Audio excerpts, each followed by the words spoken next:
keeps you from doing what you love. Hoag Orthopedic Institute gets you back to you. Proudly founded by premier physicians in partnership with Hoag. Visit HoagOrthopedicInstitute.com to get the help you need today. A new edition of Lakers Talk starts right now. Here's Alan Sliwa.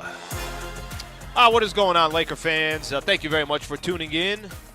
What are we, March 11th? We're about a month away from the NBA playoffs. Of course, Lakers got some work to do to solidify their position and everything else. We still got a long way to go, but only 4 weeks left. Appreciate you guys hanging out here. We got a jam-packed show. I got to be honest with you. I was taking some notes here. Funches and I were exchanging ideas back and forth. I'm like, I can't get this all in an hour. Talk about the first time the Lakers have been 6 games over 500 since the 2020-2021 season. How about just the past week alone? Some of the ups, some of the downs. I think Sedano, what he said right there, and I know a lot of people are high on the Lakers right now because they are winning some games.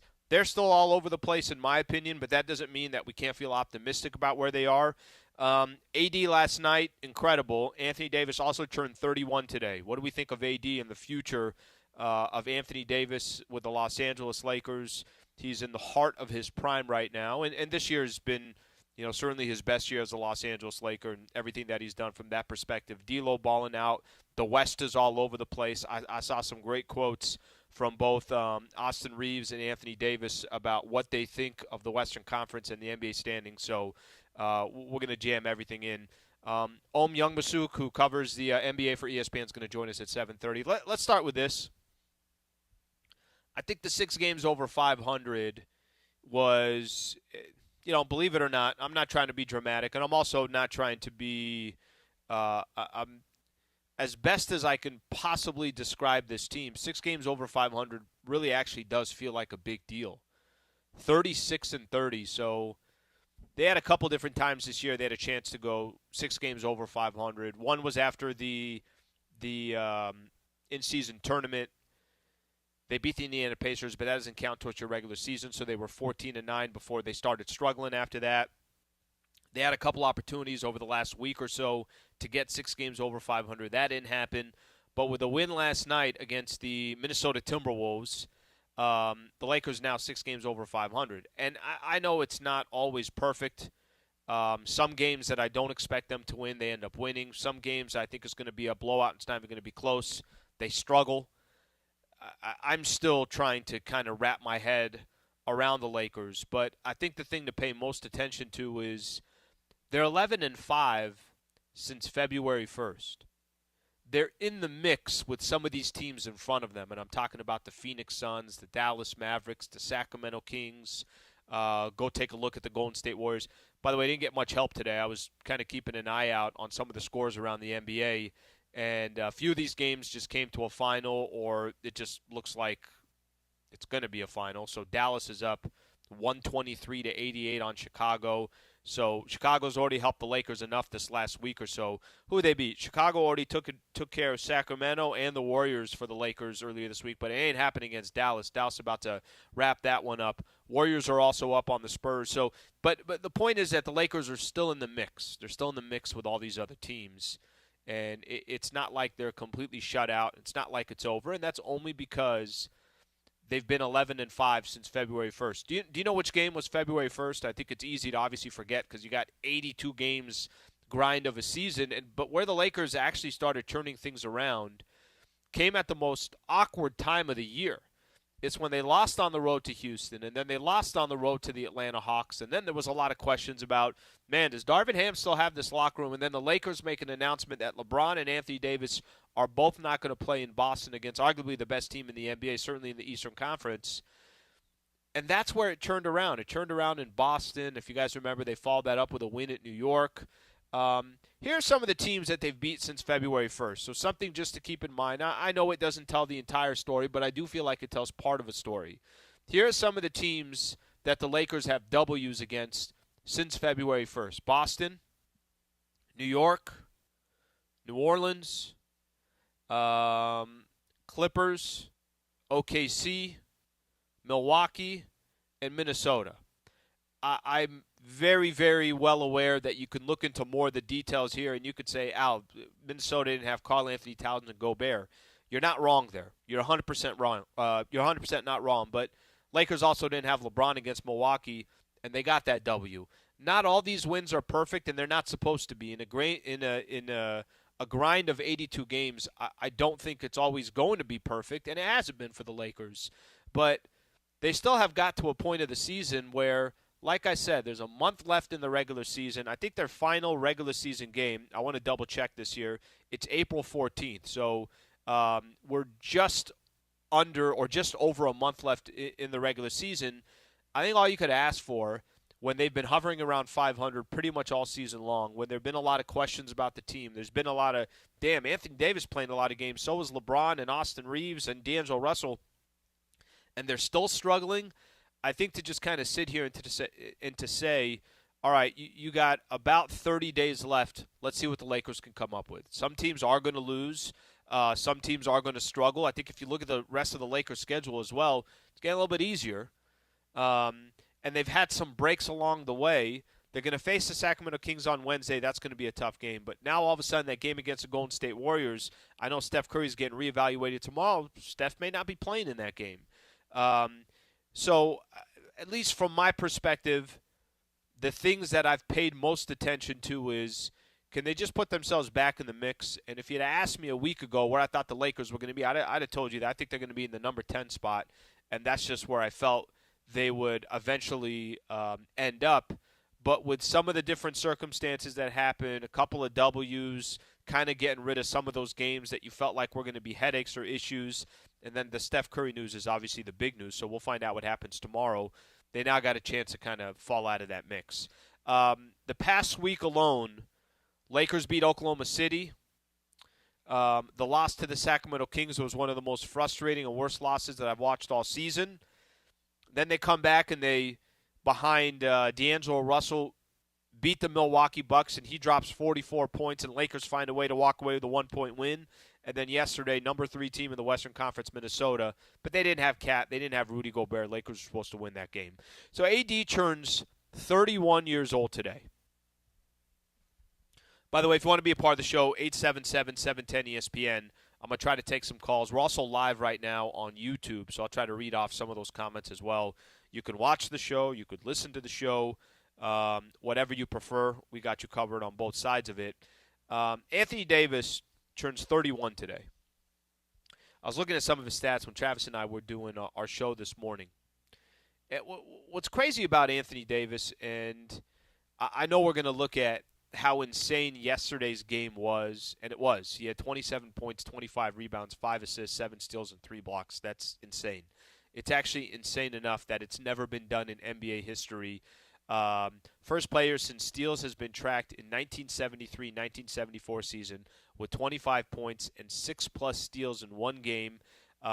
So it's insane what he did, right? First player since Shaq in 2004 to have 25+ rebounds and 25+ points. So if Rudy Gobert and Karl-Anthony Towns were there, it probably doesn't happen, but who cares? It's an incredible stat. AD had an incredible game, and as he turns 31 today, we were kind of throwing the question out there. It's like, hey, how do we feel about Anthony Davis? How do we feel about his positioning, his situation with the Lakers, his availability this year? Is that confidence level, has it changed to where in the past we're like, oh, man, Anthony Davis is going to be the guy, but the guy can't play more than 50, 55 games in a year. Are we sure this is the dude? To he's on track here to easily pass 70 games this season, easily get past 70 games this year. Let me, if he gets it, I'll just give everybody kind of an idea here. Since he's been a Los Angeles Laker, this was back in the 2019-2020 season, he's played 62 games, which was actually a lot because if you guys remember, I think that was a 72-game season. They reduced some of the games because of COVID.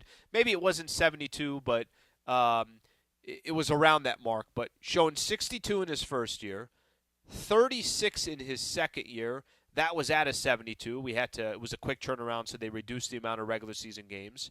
Then 40, then 56. The guy has basically been playing about half of the games, or a little bit more than half of the games. 56 last year was actually one of his better years. He was healthy for the most part. He went down with an injury, I want to say in February, and then after that, or he came back in February, and after that was basically there the rest of the season. AD's available now. Now, I'm the first one to complain about Anthony Davis at times. I don't like the way AD has played. Some of their losses they've had of late, they've lost to specific bigs that I thought outplayed Anthony Davis. Yusuf Nurkic did it for the Phoenix Suns. Who else did it? Nikola Jokic did it a week and a half ago or so. And then who else? It was Domantas Sabonis did it last Wednesday. He outplayed the Lakers, or outplayed Anthony Davis and the Lakers. But nobody's questioned if Anthony Davis is a complete baller. Nobody's questioned the fact that Anthony Davis is, obviously one of the elite big men in the NBA. But there's even him, he's got areas that he's got to improve. Or you're going to get, pundits out there that are calling out Anthony Davis, saying, you're too good to allow this player to outplay you when the Lakers desperately need a win. With that being said, 31 years old, I think this year you got to feel so encouraged about the future of Anthony Davis as a Los Angeles Laker. I know in this league, Joel Embiid's a great player. He goes down with an injury. That's it. Philly's done, and Embiid has had a lot of injuries in his career. I do understand that injuries are a part of the game, but, man, there eventually is going to be life after LeBron James. And I think the question was always around Anthony Davis. Do you feel confident that AD can be the guy that he doesn't have to be the best player on the team, but let's put it this way. It's got to be him and another guy that are toe-to-toe and going back and forth of who's the best player on this team. Obviously, every team that's championship quality needs great players around them. Every star needs great players around him. But you got to feel a lot more comfortable about the AD situation than I think in the past. And like I said, a lot of that has to just do with his availability. That's a big reason why. All right, Valvoline Instant Oil Change is a proud partner here of Lakers Talk. Go rush into your neighborhood Valvoline. Let the expert technicians make sure your ride is in peak performance. Visit SoCalOilChange.com for locations and game-winning coupons. They'll take care of your car. They'll service everything. Don't procrastinate. Go get the job done over there. Okay, let's do a few things here when we come back. I want to read a couple of tweets here, a couple comments on YouTube that I'm going to look at as well. And it's an interesting weekend, right? You had Anthony Davis have the monster night last night. But on Friday night, it was D'Angelo Russell. And, one of the things that's unfortunate is when one player has a monster night, but it's on a Friday, it gets buried on Saturday. So I do want to go back, or over the weekend, I do want to go back and talk about not what D'Lo did on Friday night, but what D'Lo has done really for the last couple of months. Stay right here. Appreciate you guys being a part of the show. If you want to call in, 877-710-ESPN, Lakers Talk on 710 ESPN. Okay, is your vehicle due for a service? So I talked about this last week. Literally 1 week ago, it was before I was about to do the show. Had some time in the afternoon, finished Travis and Sliwa's show. Check engine light comes on. I knew it was time for an oil change. I didn't even hesitate. I'm like, all right, I'm just going to go. There's a Valvoline Instant Oil Change here in Pasadena on Foothill. Foothill Drive, I think, is the exact street. I'm like, cool. All right, I go there every time my car needs to be serviced. I know that I can jump in there. It takes about 15 minutes to get the work done. Once I pull my car up, you got these technicians that come in. They're going to scan to pull up your car if you've been there before. If not, they'll just put your information in, and they take care of everything from there. Why go through the headache? Why procrastinate and say, oh, I don't want to go get it done? Oh, hopefully next time I turn my car on, that check engine light is off. It doesn't take magic here. It's very important that you get your car serviced. So, like I said, oil changes, tire rotations, transmission care, and more. Just pull up, drive in, and drive out in about 15 minutes. Go to the website. It's going to help you with where the locations are. Visit SoCalOilChange.com for locations and game-winning coupons off your next Valvoline Instant Oil Change. Big news, Laker fans. John Ireland here. You can now stream every Lakers game on the ESPN LA app. Don't miss a second of the action with Michael Thompson and I on the call. Plus, all your live and local Lakers talk every day in the palm of your hand. You're one tap away from everything Lakers. You could even win Lakers tickets. Download the ESPN LA app. And bam! Download the ESPN LA app at the App Store and Google Play.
Talk with Sliwa rolls on. Back to Alan Sliwa. All right, we got Om Youngmasuk coming up in about 10 minutes or so. We're going to talk a little Lakers and NBA with him. Let me squeeze in a quick call here. Appreciate everybody tuning in. Let's go to Eddie in L.A. Eddie, what's going on, bud? You're on Lakers Talk. Hey, Slee. Now, if you'd have told me after six games that LeBron and AD would be healthy and both playing at all NBA level, and D'Lo was probably outplaying his contract, and Reeves has been solid, I would have told you, I would have said, man, the Lakers, they're in the top three in the Western Conference easily. But they're not because, for one thing, injuries, and two, a lack of defense, and three, no bench. And they've just been inconsistent the whole season. You know, win some, lose some. Now they're in the 9th seed, and now you have to start beating these teams in front of you, like Sacramento, or behind you, like Golden State, or watch your legal pass and watch these other teams like Dallas and Phoenix and hope some of these other teams can give you some help and, you know, get as far as you can get, you know. But I just blame that on Ham, really. You know, I mean, you can't blame the injuries on him, but as far as the defense, the other thing, I think it's on him.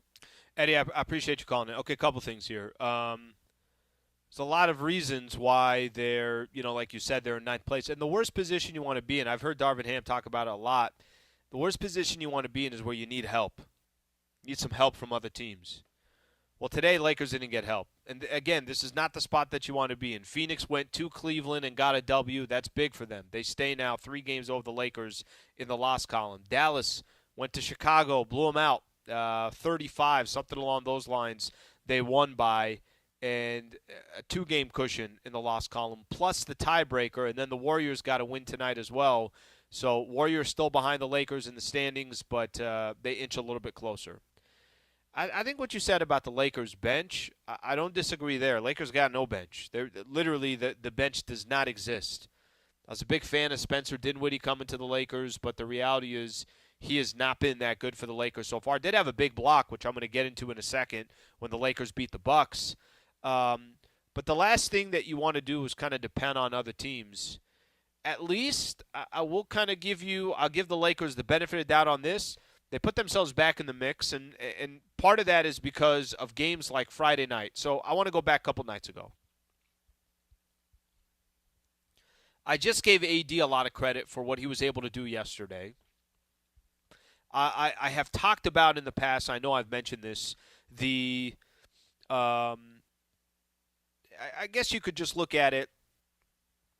D'Angelo Russell has gone through a stretch here where, and I want to go back all the way back to December on this, because D'Angelo Russell has gone through a stretch where there was a point that I thought, just myself, this is my own personal thoughts, I'm like, damn, this is a really bad situation for D'Angelo Russell. He gets his contract with the Lakers, and we get to a point where the first thing people think about is, cool, so D'Lo got a contract. So is he going to get traded? Who's he going to get traded for? Is he going to get traded for Zach LaVine? Is he going to get traded for DeJounte Murray? There was other names that were popping up. Bruce Brown. I mean, just kind of whatever names were coming up. There were names coming up, and it would always lent back to D'Angelo Russell. And then there comes a point where the Lakers decide, and one of the points Eddie made about the Lakers not playing good enough defense, there was a point where Darvin Ham decides, I want to take this team and I want to have an identity. And I want my identity to be on the defensive side, because last year the Lakers' identity was on the defensive side. And if I'm going to do that, I'm going to take D'Angelo Russell out of the starting lineup and I'm going to bring him in off the bench. When that happened, I thought it was probably one of the lowest of lows that D'Lo can have as part of his time with the Lakers. This, obviously this second chance, I guess you want to call it, the second opportunity. There was already not enough faith in him because he wasn't able to perform in the playoffs, and now all of a sudden he's not shooting well. He's getting pulled from the starting lineup. In my head, I'm saying to myself, I don't know if D'Lo is going to be able to recover from this, and if he does get traded, he better grab that player option that he has, because I don't think anybody's going to give him a contract where he's making $17, $18 million a year. Fast forward to where we are today. Think about everything that he's done up to this point. I don't think anybody anybody had faith D'Lo was going to turn things around and certainly change them to this tone. I don't think anybody thought that D'Angelo Russell started in a game January 13th. It was against the Utah Jazz. LeBron didn't play in that game. Lakers were on the road in Utah. And D'Angelo dropped 39. And I was like, wow, that's a really impressive game. However, it doesn't mean anything. Lakers lost. You know, they weren't going to beat the Utah Jazz. It's because LeBron wasn't there. We made all our excuses. Since that game on January 13th, and we're about to, we're a couple days away. By the time Lakers play their next game, it will be exactly 2 months since D'Angelo Russell balled out in that game against the Utah Jazz. He's been great for 2 months. The game they played on Friday night against Milwaukee was the best game that I've ever seen D'Angelo Russell play. And it wasn't even close. It's the best game that I've seen him play. How could it not be? He had 44 points. It wasn't in a losing effort. He hit Rui Hachimura to bring the Lakers within 3. He found him. He got the assist. He hit the bucket on Damian Lillard and one to pull the Lakers to win 1, to within 1. He hit the bucket on Dame Lillard to give the Lakers the lead. It's the best game that I've ever seen him play. And again, the Lakers did it without LeBron. He dropped 44-9. I was telling Travis this morning, I'm like, look, this isn't a story about what he's done with – it's one of the best stories in the NBA of a player that for a second there you thought, I don't know what this guy is going to be. I don't know what his future is with this team. And now here he is, integral part of what the Lakers are doing. So AD made it happen yesterday. Obviously, D'Angelo Russell made it happen on Friday. And now the Lakers got to roll up their sleeves, and they got to start looking at some of their opponents this week. They got 2 teams, Sacramento and Golden State, that are going to be a battle. One of those games on the road coming up on Wednesday, and then Saturday's games here at Crypto. And this is the only way the Lakers can continue to move up the standings. Okay, I mentioned a little bit earlier, Lakers Talk is brought to you by Valvoline. Go rush into your neighborhood Valvoline and let the expert technicians make sure your ride is in peak performance. Visit SoCalOilChange.com for locations and game-winning coupons. Big shout-out to Valvoline for being a proud partner of Lakers Talk now for a number of years. Young Masuk, who covers the NBA for ESPN, he's coming up next. We'll talk some Lakers with him. I also want to talk about the Western Conference with him. Seems like both of these leagues, the West and the East, but specifically the West, they're all over the place. So we'll do that coming up next. Stay right here. This is Lakers Talk on 710 ESPN. Okay, Go Safely California. It is so important to talk about their messaging and how important it is to be a part of a show that is, or be a part of a partnership that is so highly encouraging for people to be smart whenever they go out. Whether you're heading to the stadium to cheer on your team or going to watch a game at a friend's house, commit to the Go Safely game plan. What does that mean? If you plan a drink, plan ahead, leave the kids behind, and get a sober designated driver. Still need a sober ride home? You have options. Use public transit or a ride-hailing service and stick to the game plan. Please do me a favor. Pay attention to this message. Go have a good time at a game. Go have a good time at a friend's house, buddy's house, whatever the case is. But have a plan when you go. Remember, alcohol controls your actions and your reactions, especially behind the wheel. 37 people are killed in drunk driving crashes every single day in the United States. That's one person every 39 minutes. Like I said, pay attention to the message. Go Safely California from the California Office of Traffic Safety and Caltrans. Hey, it's Mace. Big news, Laker fans. John Ireland here. You can now stream every Lakers game on the ESPN LA app. Don't miss a second of the action with Michael Thompson and I on the call. Plus, all your live and local Lakers talk every day in the palm of your hand. You're one tap away from everything Lakers. You could even win Lakers tickets. Download the ESPN LA app, and bam! Download the ESPN LA app at the App Store and Google Play.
play. When we're out there having fun, everybody's confidence is high. We're talking trash to the other team, and we're just playing the right way. So just about having that consistency of doing it each and every night.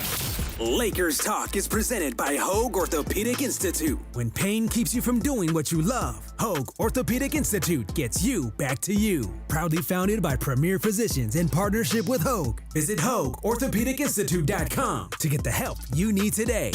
Another edition of Lakers Talk continues. Back to Alan Sliwa. All right, big game for the Lakers. Only 2 games this week, but both of them big. Sacramento in Sacramento coming up on Wednesday, and then on Saturday, Lakers host the Golden State Warriors. Got another 4-game homestand before they go on the road for 6 games. Want to welcome in Om Youngmasuk, who covers the NBA for ESPN. Om, always appreciate you coming on, brother. We got I don't even know where to start here. I got 50 Laker questions, 75 questions about the Western Conference, but thank you for taking the time.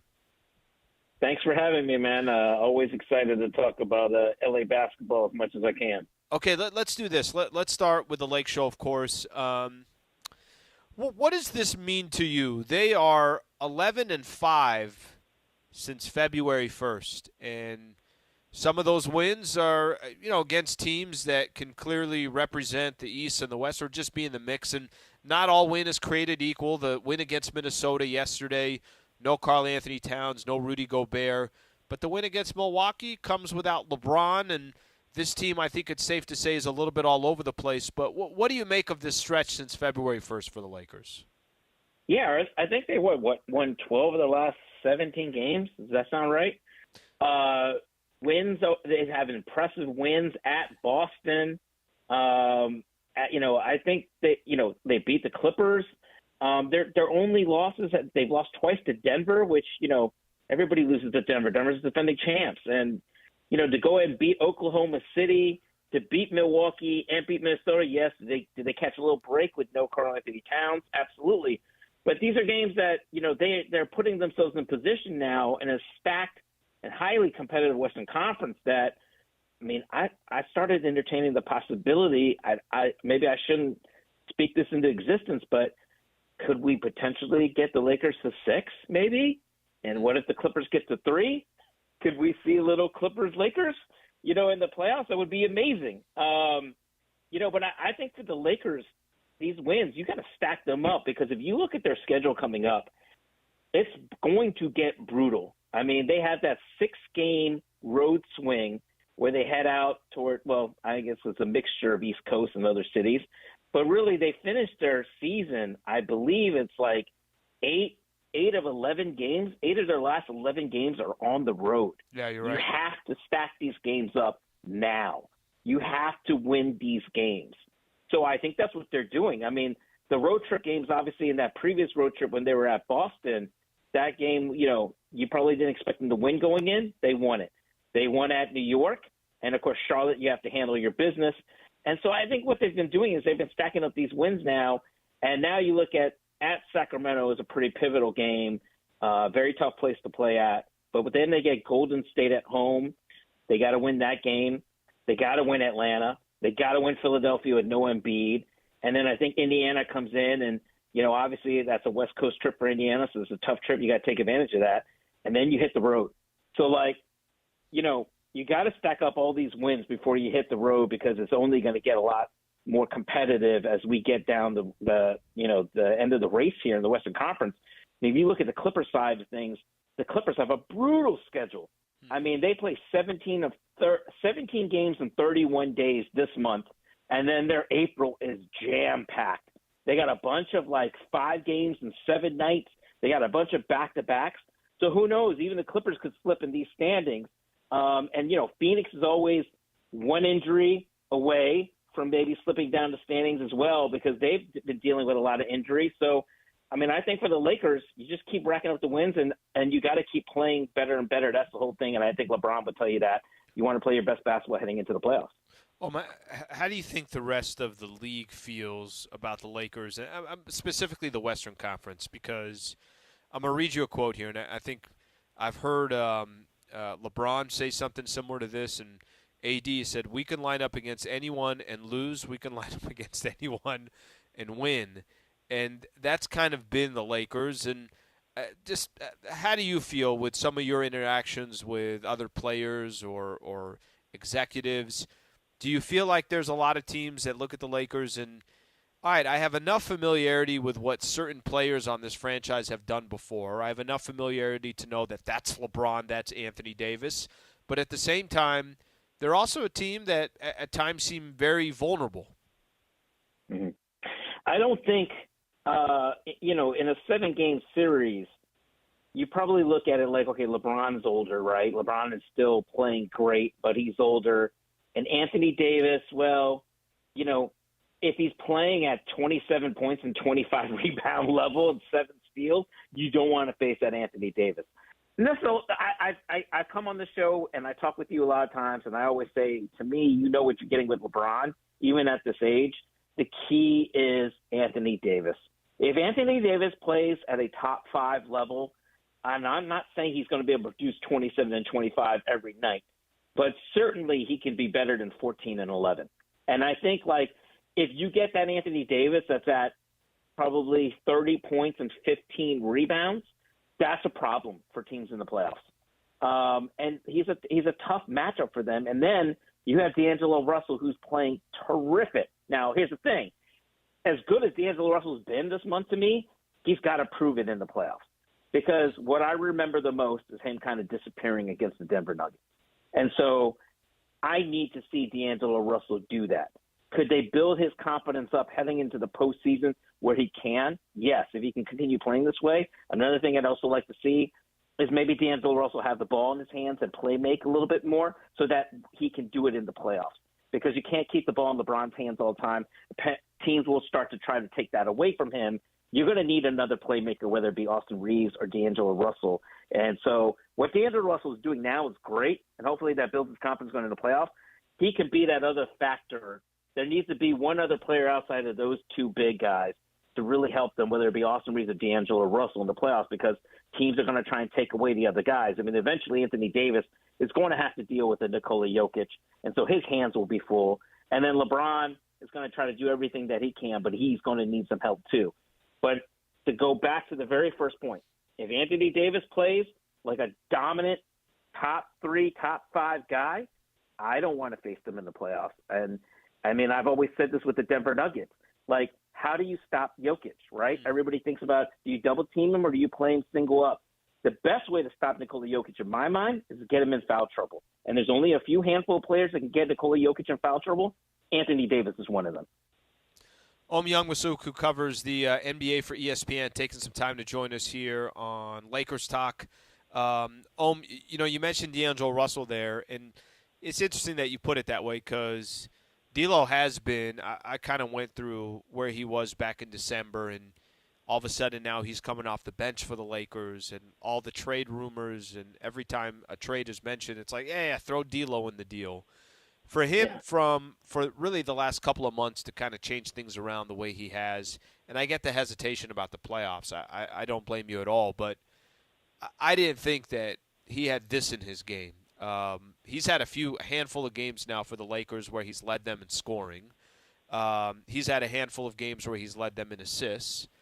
Over these last couple of months, what do you think has been – what have you noticed just – what has kind of changed for him, and what gives you confidence that continues in the playoffs, or maybe the other side of it? No, you're going to have your hesitation, and you're going to certainly think twice about giving him the benefit of the doubt once the postseason comes.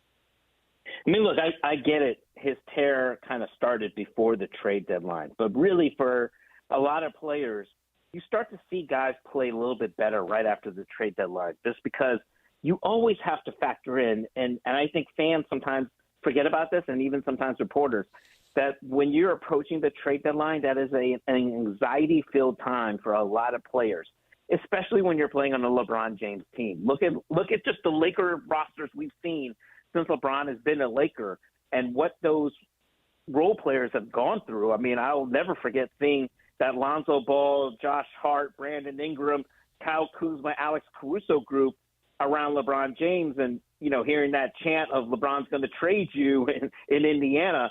These are things that those guys have to go through, and that mentally those things affect you as you lead up to the trade deadline. I think, D'Angelo Russell, something must have clicked in him where he just basically either got motivated by all the trade rumors or he started to get just really comfortable. Maybe he got word that he wasn't going to be traded from his closest people, things like that. I mean, listen, I did this piece talking to numerous players right before the trade deadline of what it's like to be traded at the midseason trade, how your lives are turned upside down. Almost all of the guys that I talked to that were traded at the trade deadline, like literally like minutes before the deadline, were literally telling me stories that my agent would call me 15 minutes before the trade deadline saying, you're safe, you're good to go, you're not being traded. And then they would be traded like 5 minutes before it. So you never know what to believe. You know what I'm saying? Like your agent probably is giving you credible information at that time. You know what I mean? But things change. And so once you get past that trade deadline, you can relax, you can breathe, you can play better. And I think when you play better, especially when you're playing on a team with LeBron James, you probably feel an immense amount of pressure to really have to produce the way he wants you to and needs you to. And I think what you've seen, like I never take for granted when I see LeBron James tap D'Angelo Russell on the head after he hits some ridiculous shot and really kind of pumps him up after, going into a timeout or going to the huddle. I think those are all big things for somebody like D'Angelo Russell, because when LeBron James shows you that, now all of a sudden your confidence is going a little more sky high. Again, this is the regular season. We'll need to see him do it in the playoffs, especially against a team like Denver. But for now, I think that's what you're seeing is probably a guy that's coming into his own. Maybe it might have taken him time. This is always the D'Angelo Russell we knew he's capable of doing all of these things. He has that silky smooth game, that effortless type of game where he can score a lot of points. But now it's all coming together, and who knows why he does that. For some players, sometimes it comes a little bit later in their careers, but it's pretty fun to watch for D'Angelo Russell. Let me play out a scenario that, listen, it's going to sound like a doomsday, but it can definitely happen. This is just the Western Conference. Let's say the Lakers got in the play-in tournament and weren't able to get out. They ended up a number 9 seed, which is where they're sitting right now, and Dallas and Sacramento, one of those teams eliminated them, or maybe even Golden State themselves. Just the whole point of it is, let's say they were not able to get out of the play-in tournament. What do you think happens in the offseason? You know what? Short of them getting to the NBA Finals, I think even if they were to get to the Western Conference Finals, and this is just me speculating, but sure, I feel like the Lakers are always going to look to make a significant change to try to, better themselves to really be a title contender. You have to. And the Western Conference is always going to be an arms race, right? If you just look in your own city, the other team on the other side has 4 future Hall of Famers. You know what I mean? So you're always trying to stack talent. And we know that the Lakers have that capability where they're going to get more first-round picks, and maybe the salary cap will be a little bit more amenable to trying to get another star and chase that other star.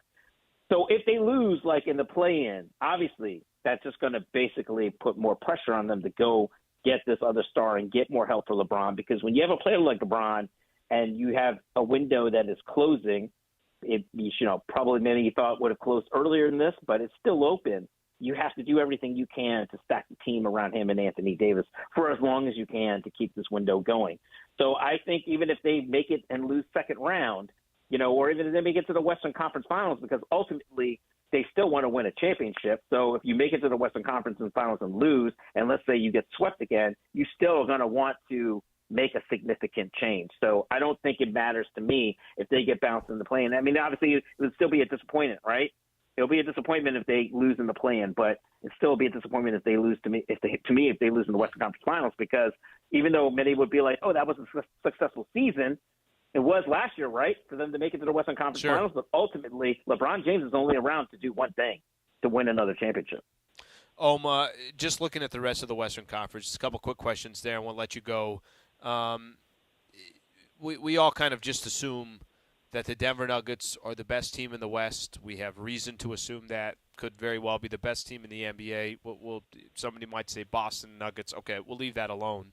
After Denver, you look at the Western Conference. How would you kind of figure to be – who would be, you think, kind of stand as the second or third best team in the West? And I think you could make a case for so many different teams, but I'm just curious to see your view of it. Well, a lot of people were going to say it was the Clippers probably about, I would say, a month ago because the Clippers were on fire at that point. But I think since then we've seen that they've shown a little bit of an Achilles heel against teams that are younger, more athletic, long, can protect the paint type of defensive teams. I think for like the Clippers and for many of the teams in the Western Conference, it's going to come down to matchups in this playoffs.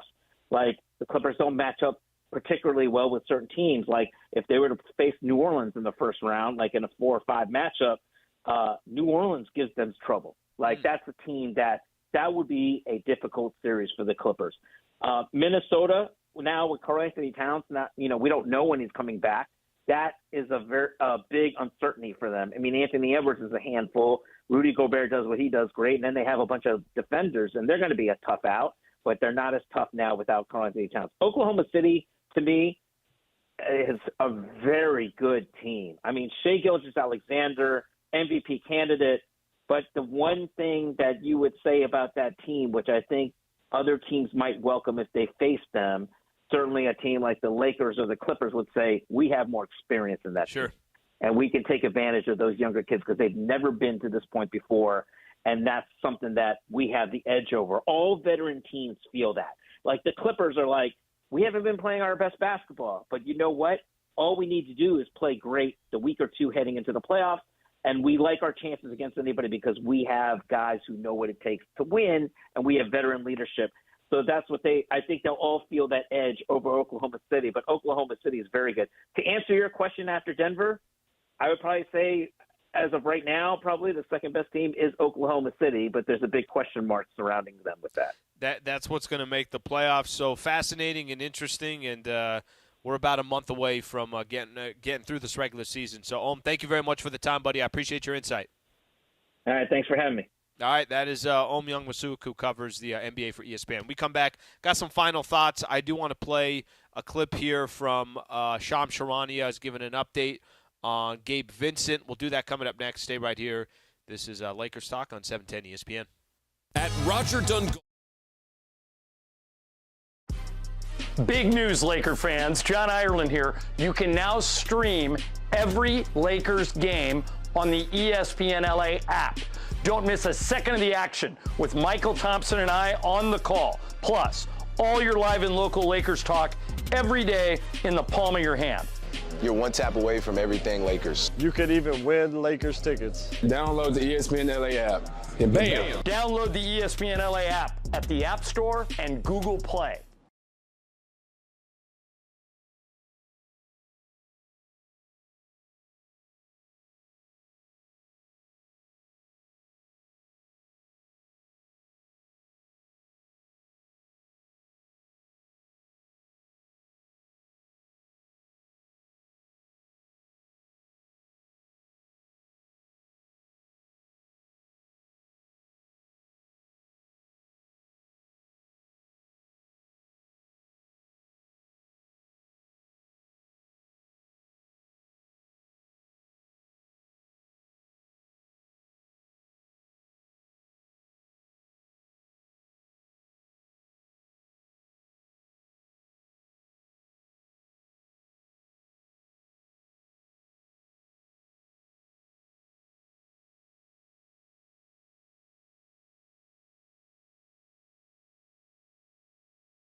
Talk with Sliwa rolls on. Here's Alan Sliwa. Thank you again to Om Young Masuk, who covers the NBA for ESPN. Fantastic content always from Om. I want to spend a little time here talking a little bit about the upcoming week and then also some scores around the NBA. But before we do so, Run It Back, which is part of FanDuel TV. Shams Charania was on there, and he gave some updates on – take a listen here because there's an update on Gabe Vincent and there's an update on Jared Vanderbilt. Take a quick listen here. Gabe Vincent finally to the point where he's progressing to conditioning and ramping up on the floor. His window, I'm told, to potentially return begins next week. And this is a guy that's only played 5 games in the month of December. Last played December 20th. And they're hopeful that there's no setback. That's always been the thing here with Gabe Vincent's rehab. It was before his knee surgery, and then after he underwent that arthroscopic knee surgery, it's been just a process of a ramp-up, getting him on the court, pain-free, making sure he's able to cut, move, play with contact. But now he's finally at the point where it's really just about ramping up, getting into basketball conditioning before he returns. So barring a setback, look for his window to potentially return to start next week. Jared Vanderbilt, that's another player. He was on the bench, no boot anymore. He's got that midfoot sprain. He hasn't played since February 1. I'm told over the next week or two, they're hopeful that he also progresses potentially to getting back on the floor. So that's 2 major rotational players. Vanderbilt, we know how impactful he is defensively, really on both ends of the floor. He's really a glue piece for this team. We'll see if he gets back in the starting lineup or how Darvin Ham handles that. But both of these players should provide some level of a boost to the Lakers. All right, so one of the things that I don't think it's great to depend on is guys, as example, Gabe Vincent, who's only played 5 games this year, and also Jared Vanderbilt in and out of the lineup. But I think Jared Vanderbilt they have to have, and it would be interesting timing here as we have about a month left before the regular season's done. Just to get those guys, if they're back within the next couple of weeks, to give them a couple weeks of conditioning and just to have them as an option. I mentioned this before, I'll mention it again.